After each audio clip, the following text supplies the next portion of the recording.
ito ay rated SPG. Striktong patnubay at gabay ng magulang ang kailangan. Maaaring may masiselang tema, lengguwahe, karahasan, sexual, horror o droga na hindi angkop sa mga... Dahil nabalitaan nga nito ni Regan ang nangyari dito nga sa Apex, ay agad naman siyang pumunta dito at nagbigay nga siya ng tulong na kung saan nga ay may alam nga siyang daan na makapasok dito nga sa ospital.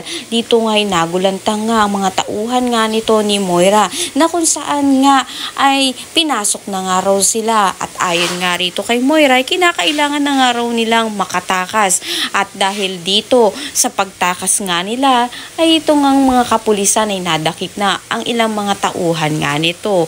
At dito nga isa na nga rin ang pinakamalakas na kanyang tauhan ay nadakip na nga rin. Nakapagtago naman nga kagad dito nga si Moira sa isang kwarto. Ngunit nang papatakas naman na nga ito nga si Annalyn at si Lynette ay nakukuha naman ng tiyempo ito nga si Moira na gipin ito nga si Lynette at dito nga niya sasaktan niya nga ito at hindi siya titigil hanggat sa makapaghiganti nga siya hanggang sa katapusan. Kaya naman pakatutukan nga natin dito kung ano nga ba magiging kahihinat na ng katapusan nga nitong abot kamay na pangarap. Posibilidad nga kaya na masama na nga itong si Moira sa pagsabog sa Apex at makaligtas na nga si Lynette at maging masaya na nga ng tuluyan ang mga tanyag. Lahat na yan abangan natin.